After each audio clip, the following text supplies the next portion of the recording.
Hi hello నమస్తే welcome back to చిన్ని ASHA channel అండి. సో ఈరోజు మన ఛానల్లో మనం నేర్చుకోబోతున్నాము చిన్న చేపలు చింతకాయ పులుసు. ఇది గోదావరి స్పెషల్ రెసిపీ అండి. చింతకాయల సీజన్ నడుస్తుంది కాబట్టి ఇలా ఒకసారి చేపల పులుసు చేసి ట్రై చేయండి. చాలా చాలా చాలా రుచిగా ఉంటుంది. ఈ ఛానల్ని మీరు ఫస్ట్ టైం చూస్తున్న వారైతే ప్లీజ్ ఛానల్ని సబ్స్క్రైబ్ చేసుకోండి. ప్రొసీజర్లోకి వెళ్ళిపోదామండి. ఇక్కడ నేను చక్కగా 1/2 kg చింతకాయలు తీసుకొని కడిగి పక్కన పెట్టుకున్నానండి. 6 నుంచి 7 చిన్న సైజు ఉల్లిపాయలు, 4 పచ్చిమిరపకాయలు, చిన్న చేపలు 1/2 kg తీసుకున్నానండి. కడిగి శుభ్రం చేసి పక్కన పెట్టుకున్నాను. ముందుగా ఉల్లిపాయలు పచ్చిమిరపకాయలు పేస్ట్ చేసుకోవాలండి. నేను ఇది మిక్సీలో పేస్ట్ చేసి పక్కన పెట్టుకున్నాను. ఇక్కడ చేపల్ని మ్యారినేట్ చేయడానికి మసాలాస్ తీసుకున్నానండి.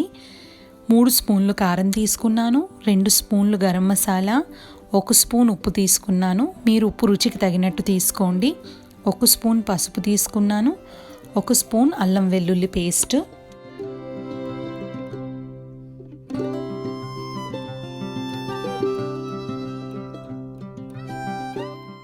సో ఈరోజు నేను తీసుకుంటున్న చిన్న చేపలు కానాగర్తలండి. ఇవి సముద్రం చేపలు.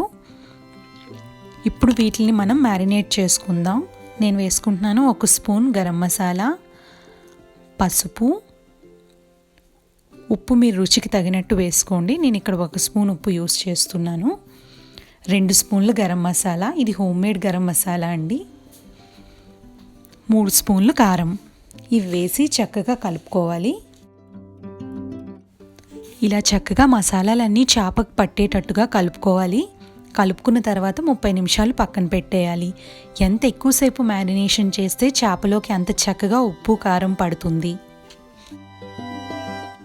ఇవి కడిగి శుభ్రం చేసి పక్కన పెట్టుకున్న 1/2 kg చింతకాయలండి. వీటిని ఇప్పుడు మనం బాయిల్ చేసుకుందాము. ఇక్కడ నేను పెనంలో కొంచెం వాటర్ వేసుకొని చింతకాయల్ని బాయిల్ చేస్తున్నాను.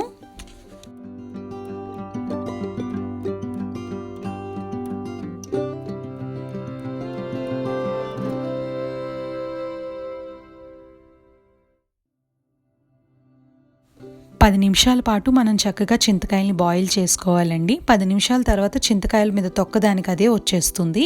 అలా వస్తే ఉడికినట్టు.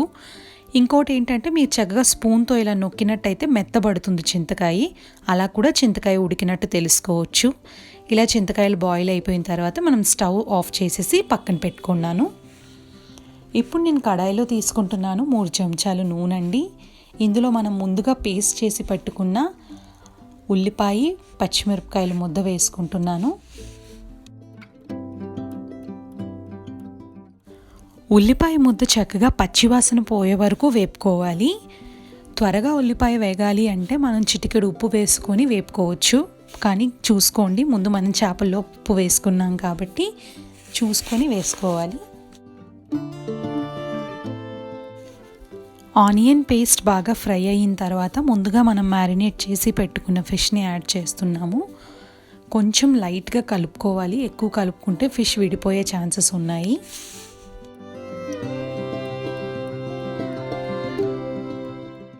ఇప్పుడు మనం కొంచెం వాటర్ వేసుకొని ఒక 10 minutes చేపల్ని కుక్ చేసుకుంటాము.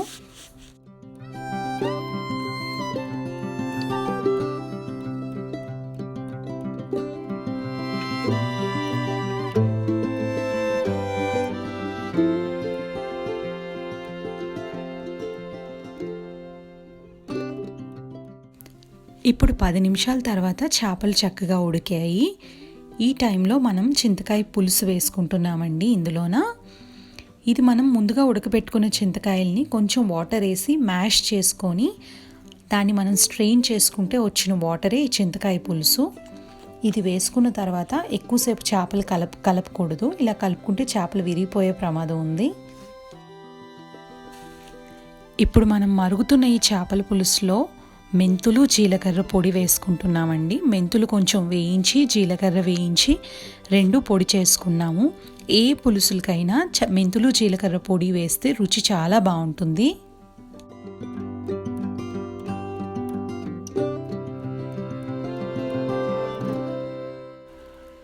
పులుసుని మరో 10 నిమిషాలు మరిగించుకున్న తర్వాత మనం ఇందులో పచ్చిమిరపకాయలు వేస్తున్నాము. ఇలా ఉడుకుతున్నప్పుడు పచ్చిమిరపకాయలు వేస్తే వాసన చాలా బాగుంటుంది.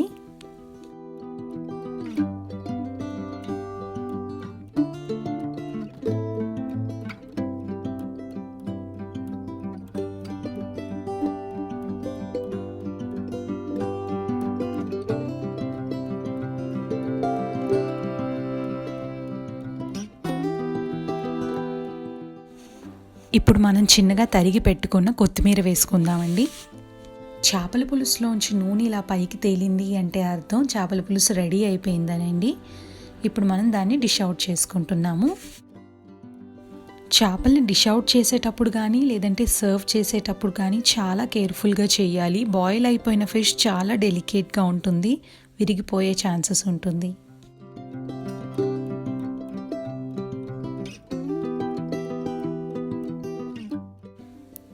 గోదావరి స్టైల్ వేడివేడి చిన్న చేపలు చింతకాయల పులుసు రెడీ అండి. ఒక్కసారి ఈ చింతకాయల సీజన్లో ఇలా చేపల పులుసు ట్రై చేసి చూడండి, చాలా బాగుంటుంది.